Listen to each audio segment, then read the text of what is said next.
Olá, queridos alunos, retornando os nossos estudos, compreendendo a doutrina espírita, especificamente o Livro dos Espíritos, onde nós tratamos, parte 2, capítulo 7, Volta do Espírito à Vida Corporal.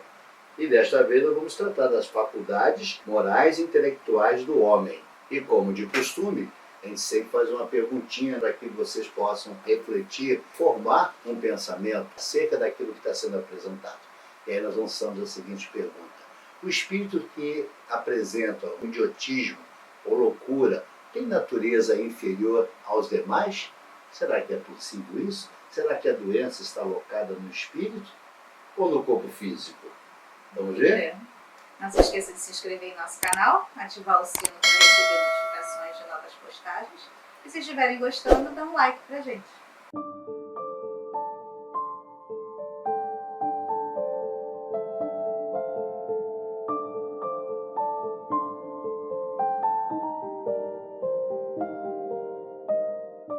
Então nós começamos lá na questão 361, então é sempre bom vocês situarem aonde nós estamos falando, até porque foi nos indagado, não está ipsiliter o que está no livro, não está.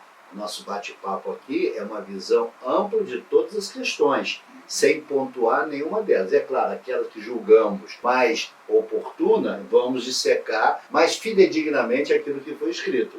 Não significa que as demais não estão abordadas, sim. Dentro do contexto em que estamos conversando, você vai encontrar essa informação questão por questão. Então, lá na questão 361, eles nos informam o seguinte: as qualidades morais, boas ou más, do homem têm origem no espírito nele encarnado. É claro que numa abordagem filosófica há correntes que vão pensar diferente. Vão te dizer que não, o homem nasce sem nenhuma informação, como eles alguns chamam, tábua rasa, e essas informações ao longo de sua existência vão sendo colocadas nesse espírito. O que nós discordamos veementemente, assim como a doutrina espírita também não nos mostra isso. Vai te mostrando que as qualidades morais boas ou más do homem têm origem no espírito nele encarnado, ou seja, já traz uma bagagem esse espírito. Assim, quanto mais puro é esse espírito, tanto mais propenso ao bem é o homem. Se ele tem qualidades morais elevadas, é claro que ele vai se inclinar muito mais a boas ações, muito mais à percepção da ética, muito mais à perfeição, porque esse espírito já galgou posições que compreende que o mal não o leva a nada. O grande prejudicado desse mal é ele mesmo, porque o que é o mal? Já pararam para pensar? Não seria somente a ausência do bem? Não seria a transgressão de regras instituídas pelo Criador? E ali nasce o mal? Opções, escolhas nossas? Ali reside o mal. É claro que outras correntes vão defender de forma contrária, mas nós entendemos que o mal é a ausência do bem. Conclui-se então que o homem de bem é a encarnação de um bom espírito, e o homem vicioso há de um espírito mau, que nada mais é que um espírito imperfeito, pois, do contrário, teríamos espíritos sempre maus, chamados demônios. Nós já vimos isso em aulas anteriores, que os espíritos nascem simples e ignorantes, destinados à perfeição. Então, aqueles espíritos que ainda estão mais próximo da origem, ou que se inclinam para escolhas ruins, que nós denominamos aqui os espíritos imperfeitos, os espíritos propensos ao mal, eles não vão ficar eternamente nessa condição. Uma hora eles vão acordar e vão querer progredir também. Então, nesse caso, quando temos a encarnação de uma pessoa má, é o espírito imperfeito que está encarnado ali. Então, essa pessoa está nesta condição agora, mas um dia o espírito vai melhorar.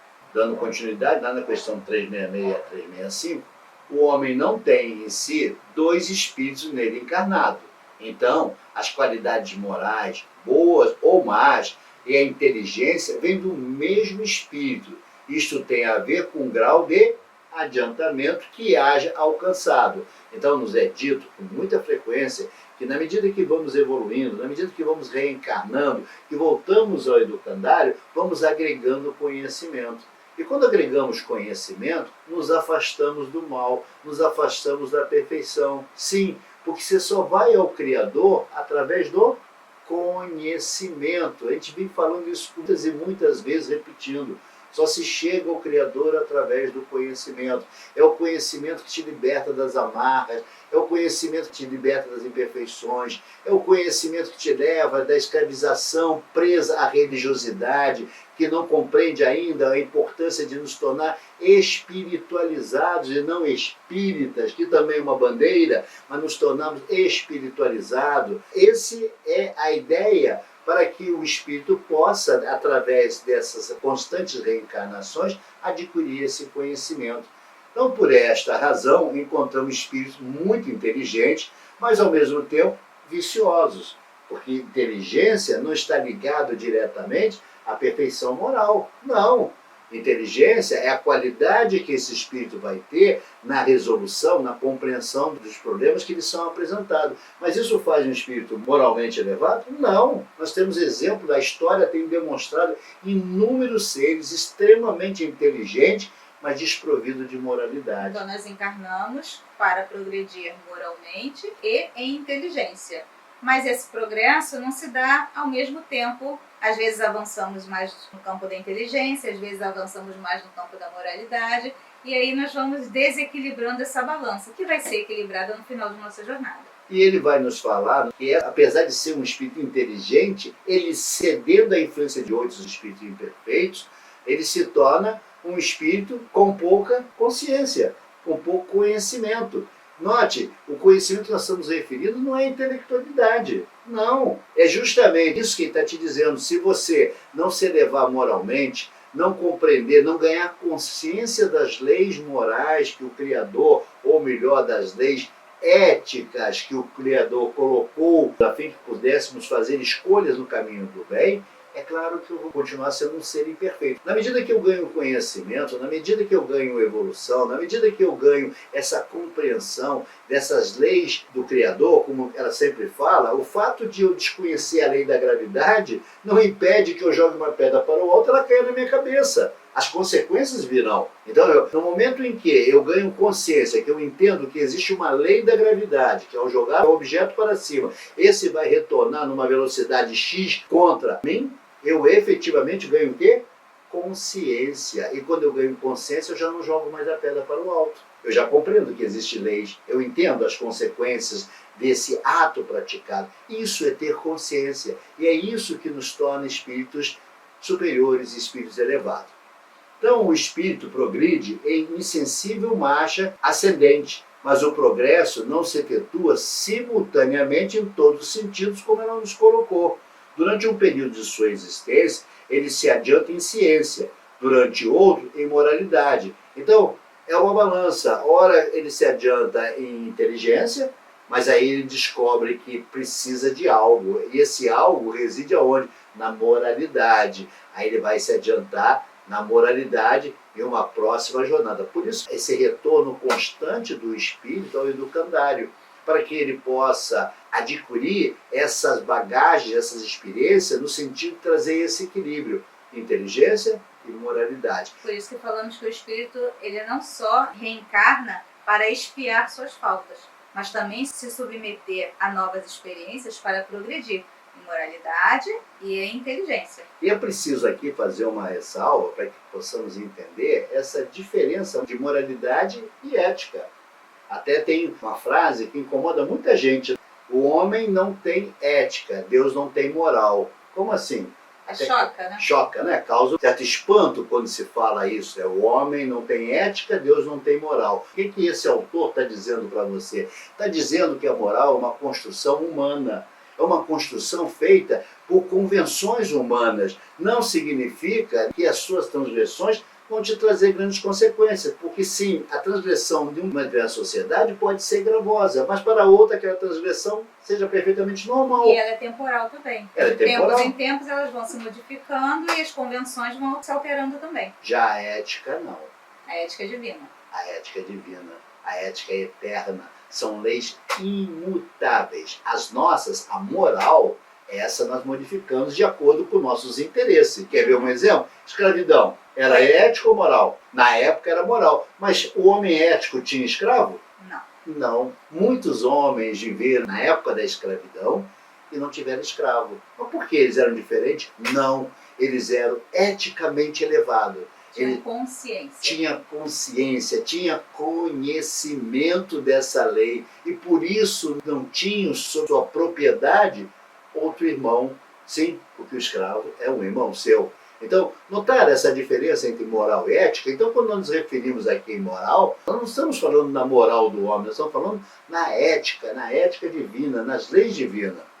Não podemos conceber, então, que as diferentes faculdades intelectuais e morais do homem resultam de encarnação, nele de outros tantos espíritos, diferentes entre si, cada um com uma aptidão especial. O espírito, para progredir, precisa de uma vontade única. Se o homem fosse uma amálgama de espíritos, essa vontade não existiria e ele careceria de individualidade. Ou seja, o homem precisa de diversas encarnações para quê? Para ganhar experiência. Isso que nos diferencia, porque nós temos a nossa individualidade. E essas características que nos diferem uns dos outros não provém de diversos espíritos que encarnaram em nós. É justamente diferente.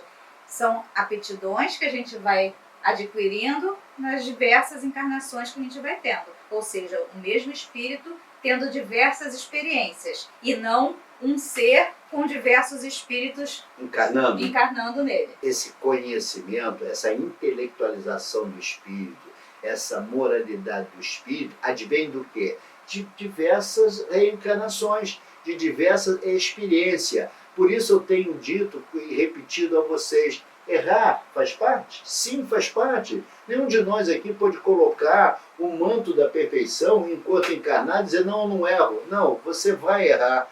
Em um dado momento você vai errar no pensamento, vai errar na sua consciência, vai errar nas suas atitudes, porque faz parte do nosso processo evolutivo. É através desses erros que nós vamos corrigindo as nossas imperfeições e vamos ganhando conhecimento, vamos ganhando intelectualização. O que eu disse a vocês? Joga a pedra para o alto, cai na minha cabeça. Eu não conheço a lei da gravidade, mas quando eu a conheço, já não jogo mais a pedra para o alto.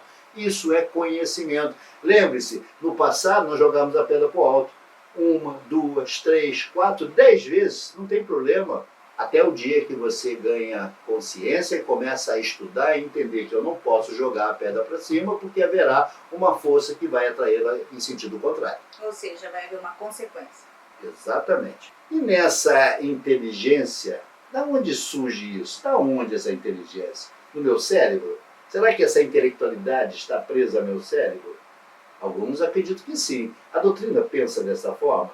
Será que ela entende que todo esse acervo, todo esse conhecimento está alocado nesse órgão chamado cérebro, através dos seus neurônios, suas ligações? É ali que estão essas caixas de conhecimento. A gente começa a parar um pouquinho para pensar. Em sendo verdade isso, vamos admitir como verdade. Quando morremos, perdemos o conhecimento todo, né? As caixinhas todas vão para a Terra. Mas o espírito não carrega toda essa bagagem que é adquirida nas experiências? Por isso que nós vamos estudar aqui a influência do organismo na questão da formação dessa inteligência. Então ele nos fala lá na questão 367 a 369. O corpo, a matéria, é apenas um envoltório do espírito, um instrumento de que se utiliza para evoluir. E aí abre-se o parente. A necessidade de cuidarmos desse corpo, porque ele é o meu veículo que faz com que eu ande no sentido do progresso. Unindo-se a ele, o espírito conserva os atributos da natureza espiritual e se serve dele para manifestar sua inteligência. Porém, a grosseria da matéria põe um obstáculo ao exercício pleno de suas faculdades, pois depende dos órgãos que lhe servem de instrumento. Então estamos vendo aqui que justamente ao contrário. O foco da inteligência não está no nosso cérebro, está no espírito. O cérebro ele é só um veículo, é um instrumento, digamos assim, é algo que vai refletir essa inteligência para materializar no corpo físico. Ela não está no corpo físico. Essa inteligência, vamos chamar assim o logos, a razão, ela está no corpo espiritual. E não é no perispírito, meninos e meninas. Não é no perispírito, é no espírito. Existe até o modelo organizador biológico do Hernando Guimarães, que mostra com muita propriedade essa ligação de espírito, perispírito, corpo físico. E aqui dá para se entender perfeitamente o que lá é dito. O corpo espiritual é que detém essa caixa de informações, é que detém todo esse acervo de conhecimento, de intelectualização, de moralidade. É o corpo espiritual que vai se manifestar no corpo físico através do cérebro. E aí nós vamos entender por que temos espíritos encarnados bons e espíritos encarnados maus. Tem a ver com esses registros que estão guardados e que, na medida que eles vão sendo depurados, que eles vão ganhando experiência, vai corrigindo essas imperfeições até atingir a perfeição. E ele nos fala, assim, os órgãos são os instrumentos da manifestação das faculdades da alma, manifestações que se acham subordinadas ao desenvolvimento e ao grau de perfeição dos órgãos. Então não adianta um órgão debilitado querer manifestar uma bondade ou exprimir uma intelectualidade se o instrumento está prejudicado, se o instrumento está debilitado. Não vai acontecer, não vai ter essa ligação. Entendemos também que o foco de inteligência está no espírito, mas ele precisa de um corpo apto a manifestar essa inteligência. E também, um corpo humano, ele limita as faculdades do espírito. Então, um exemplo que é sempre bem-vindo é o exemplo da visão. A nossa visão, enquanto encarnados, ela é limitada. Limitada ao quê? A um determinado espectro de ondas que é visível ao olho nu. Quando utilizamos alguns recursos, conseguimos até enxergar fora desse espectro de ondas. Alguns, não todos. Quando o espírito está liberto da matéria, a sua amplitude de visão é muito maior. Até porque ele não usa os órgãos de sentido, não, ele né? está vendo como espírito, Ele e não utilizando de um órgão, do veículo físico para poder enxergar. Exatamente. Aliás, nos é dito que um dos grandes problemas nosso é usar os sentidos e não a razão na apreciação de um fato, ou de um evento, ou de um fenômeno, porque usamos o sentido, mas o sentido nos trai. São limitados. São limitados, e nos trai no sentido de suas limitações, e é por isso que fazemos julgamentos equivocados, porque vemos algo que não é a totalidade daquilo que deveria ser a verdade, enxergando somente espectros daquela verdade, e por isso fazemos julgamentos equivocados. À medida em que colocamos para o espírito ver através do logos, através da razão, aí sim nós vamos ter a verdade, redundância, né? Mas a verdade verdadeira. Porque até então nós temos uma verdade falsa, uma verdade enebriada. Ou seja, uma verdade precária. Precária, uma verdade de imagem. Assim como Platão nos fala lá na caverna, que ele nos conta, né? No conto da caverna, é exatamente isso. Nós estamos vendo sombras. Por quê? Os nossos sentidos são limitados. Se você quer ter a visão da verdade, você precisa sair da caverna, você precisa ir para a luz. Para você ver com a luz, você precisa lentamente se acostumar. O que é esse se acostumar? É ganhar conhecimento, é ganhar intelectualização, é compreender essas verdades, é entender as leis do Criador. É esta verdade que lá os gregos estão nos dizendo como funcionava. Então, ver com os olhos ou ver com os sentidos é falso. É nos levar a julgamentos equivocados. Quando vemos com a visão do Espírito, quando vemos com o Logos, quando vemos com a razão, nós efetivamente vamos encontrar a verdade. E daí a dificuldade nossa, porque enquanto estivermos encarnados, ainda estamos presos à visão dos sentidos. E sentidos, como dissemos, eles nos apresentam tanto quanto inebriado, né? Ele não tem a clareza, porque nos falta a totalidade dessa verdade. Nós enxergamos somente imagens. Assim, a diversidade das aptidões reside nas qualidades do espírito, que pode ser mais ou menos adiantado, ressaltando, porém, que deve-se levar em conta a influência da matéria, que mais ou menos cerceia o exercício dessa faculdade. Porque sim, você pode também estar alocado em você certos talentos, mas pelas dificuldades da sua matéria, ela não pode se manifestar. Essa faculdade não vai eclodir, porque há um bloqueio desse corpo material que vai impedir que esse espírito emane essa informação para esse cérebro, para que possa ter a plenitude dessa faculdade. Então nós estamos apresentando aqui dois obstáculos.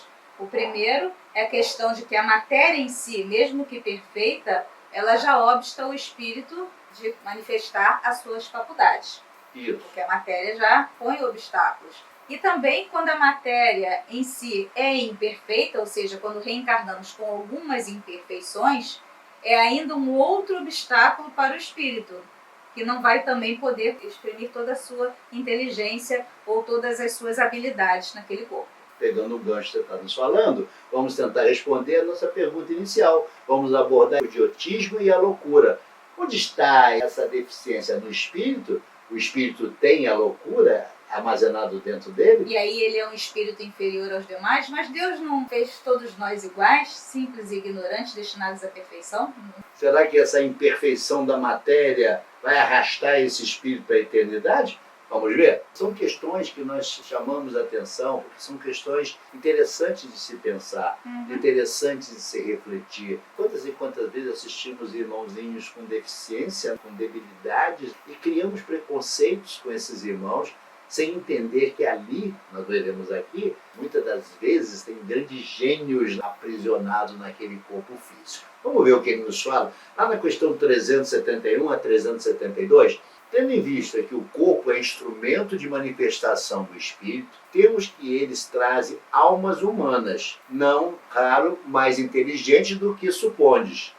Ocorre que sofrem da insuficiência dos meios que dispõem para se comunicar. Então, essas doenças estão localizadas no corpo físico. Exatamente. Então, a debilidade, o problema está no corpo físico, na matéria, não está no espírito. Como ele diz, são espíritos que muitas das vezes nós nem supomos que ali tenham almas extremamente inteligentes que, por mau uso, vamos chamar assim, por mau uso dessa inteligência, volta num corpo debilitado, mas o espírito não está debilitado. Então este foi o meio de que a providência divina se utilizou para que esses espíritos, ao virem nessa condição, possam expiar suas faltas. Sofrem por efeito do constrangimento que experimentam e da impossibilidade em que estão de se manifestarem mediante órgãos não desenvolvidos ou desmantelados. Eis que os órgãos têm muita influência sobre a manifestação das faculdades, mas não são eles a origem destas. É uma expiação decorrente do abuso que fizeram de certas faculdades, porém é um estacionamento temporário. Então, o indivíduo debilitado numa questão da idiotia ou da loucura, ele está aprisionado naquele corpo físico adoentado. Mas uma vez liberto daquele corpo físico, restabelece esse espírito a sua condição normal. Mas todos aqueles efeitos do aprisionamento naquele corpo traz sofrimento, ou melhor, traz lições àquele espírito devedor, aquele espírito que, por mau uso de sua inteligência ou por prejuízo que trouxe à humanidade, volta ao corpo debilitado. Por isso nós temos que ter respeito ao tratar os nossos irmãos cuja doença, a loucura ou a idiotia o visita naquele momento, que é um momento temporário, que dura somente tão somente enquanto ele estiver aprisionado naquele corpo físico. Nós temos que ter respeito por esse ser, entender que esse ser está a responder por faltas pretéritas. Você vai me perguntar, mas ele tem consciência? O corpo não, mas o espírito tem. E o espírito sofre. O espírito vai perceber isso no sono, quando ele tem um leve desprendimento da matéria, quando ele desencarna, ele vai sofrer num dado momento, ainda na erraticidade, os efeitos daquele aprisionamento? Sim, vai sofrer. Mas isso significa que será perpétuo? Não. Como Aliás, disse, ele está dizendo aqui que é um estacionamento temporário. Por que um estacionamento temporário? Porque ele está expiando faltas, mas como a condição dele é muito precária, ele não tem como se submeter a novas provas para continuar adiantando o seu progresso. Então, por isso que diz aqui que é um estacionamento temporário, mas ele está expiando as suas faltas. então, lá na questão 373 e notas de Kardec 374, nos fala o seguinte: a superioridade moral nem sempre guarda proporção com a superioridade intelectual, como vimos anteriormente. E os grandes gênios podem ter muito que expiar. Sim, daí, frequentemente, lhes resulta uma existência inferior à que tiveram e uma causa de sofrimento. Os embaraços que o espírito encontra para a sua manifestação se lhe assemelham às algemas que tolhem os movimentos ao homem vigoroso. Pode dizer-se que os cretinos e os idiotas são estropiados no cérebro, como o coxo o é das pernas e dos olhos o cego. Então Kardec nos dá um resumo muito legal para a gente compreender onde reside essa doença e quem é o responsável para receber, digamos assim, essa missão, porque é uma missão educativa para corrigir aquele gênio que esqueceu de mais do que ser gênio, ele precisava ser humano. E quando ele volta sobre essa condição, ele vai aprender sim a necessidade dessa humanidade, até porque ele fica dependente de muitas gente, de muitas pessoas, e o espírito realmente fica ali numa situação com bastante dificuldade, porque sim, ele não esqueceu que ele era um gênio, ele está aprisionado mesmo sendo gênio. Assim, um ser com idiotia pode ser um homem de gênio em precedente existência. O gênio se torna, por vezes, um flagelo quando dele abusa o homem. Porém, na condição de espírito livre, ou seja, nos momentos de emancipação parcial da alma, o idiota tem consciência do seu estado mental e compreende que as cadeias que lhe obstam ao voo são prova e expiação. Então, lá na questão 374 vai te mostrar que aquele espírito, como já falamos em outros momentos, que sofre, ele vai aprender a duras penas os equívocos que cometeu pelo mau uso de sua genialidade e não colocar a serviço da humanidade e sim tirar proveito dessa condição, que foi um talento que ele recebeu do Criador e fez mau uso desse talento. É porque vocês podem estar se perguntando se ele vem nessa condição, ele não tem consciência. Enquanto desperto, não. Mas nos momentos em que ocorre a emancipação parcial da alma, sim, ele tem consciência e tem sofrimento também. Então, lá na questão 375, eu sempre friso as questões para que melhor você se situe, e é sempre bom, sempre bom você acompanhar com o livrinho ao lado, para que você possa entender o que está se falando e até se questionar e nos fazer pergunta pelo nosso canal. Teremos um imenso prazer em responder, não tenha a menor dúvida. Então, ele nos diz o seguinte: na loucura, a situação do espírito não é diferente. O espírito, quando em liberdade, recebe diretamente suas impressões e diretamente exerce sua ação sobre a matéria, ou seja, imprime no perispírito as condições necessárias às provas escolhidas. Encarnado, porém, ele se encontra em condições muito diversas e na contingência de só o fazer com auxílio de órgãos especiais. Vou fazer aqui uma observação, que nós já vimos isso, mas é o perispírito que imprime no corpo físico essas condições que o espírito necessita para passar naquela prova. Então, se um espírito programa sua existência com uma deficiência física, é o perispírito que vai fazer essas impressões no seu corpo físico. E aí ele continua: o desorganizado é sempre o corpo e não o espírito. Ele frisa sempre isso. Em diversas passagens vai te mostrar isso, que a desorganização, a debilidade, ela está no corpo físico. Mas convém não perder de vista que, assim como o espírito atua sobre a matéria, também esta reage sobre ele, dentro de certos limites, e que pode acontecer impressionar-se o espírito temporariamente com a alteração dos órgãos pelos quais se manifesta e recebe as impressões. Quando desencarna, o espírito que vem nessas condições, quando chega ao mundo espiritual, muitas das vezes essa impressão continua. Então ele não percebe que o corpo espiritual dele é normal. Ele continua carregando essas imperfeições para o mundo espiritual. E ele aí complementa te dizendo exatamente isso. Pode mesmo suceder que, com a continuidade, durante longo tempo, a loucura, a repetição dos mesmos atos, acabe por exercer sobre o espírito uma influência de que ele não se libertará, senão depois de se haver libertado de toda a imperfeição material. Lembra que a gente falou que você fica na erraticidade um longo tempo e aquela ideia, volto já, não é verdadeira? É justamente para queimar todas essas imperfeições materiais que você necessita estar na erraticidade, até que você receba uma nova missão, até que você compreenda as suas imperfeições e as razões por que você encarnou sob essa condição. Isso não acontece no estalar de dedos. Isso necessita de algum tempo. É essa a necessidade que o espírito tem de se encontrar na erraticidade. Note-se também que não é só o espírito que imprime no corpo físico as suas impressões. Muitas das vezes o corpo físico causa impressões temporárias no espírito.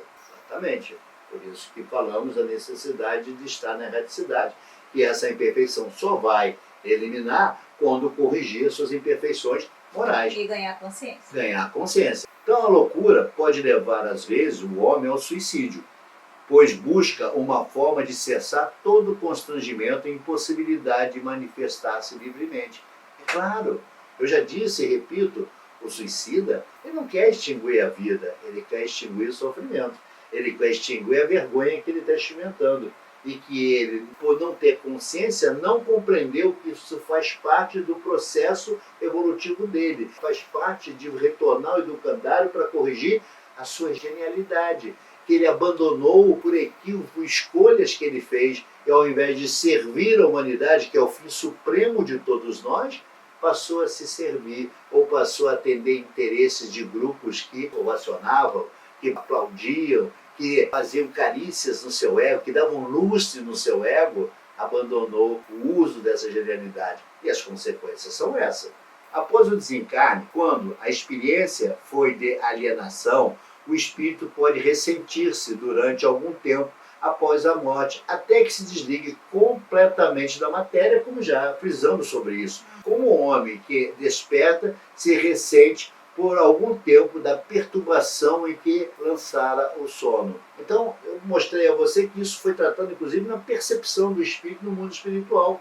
Ele vai se ressentir, ele vai se desestabilizar por algum tempo, sim, até que ele vai ganhar consciência lá no nosso querido banquinho do pensamento, para que ele possa compreender as razões por que ele foi submetido. E lembre-se, algumas vezes não foi nem ele submetido compulsoriamente, como a escolha dele, porque ele entende que esse seria o caminho da libertação, da correção de seus equívocos. Essa alteração do cérebro reage sobre o espírito depois da morte como uma recordação. Um peso oprime o espírito e, como ele não teve a compreensão de tudo o que se passou durante a sua loucura, sempre se faz mister um certo tempo, a fim de se pôr ao corrente de tudo. Por isso é que, quanto mais durar a loucura no curso da vida terrena, tanto mais lhe durará a incerteza, o constrangimento depois da morte. Liberto do corpo, o espírito se ressente por certo tempo da impressão dos laços que aquele o prendia.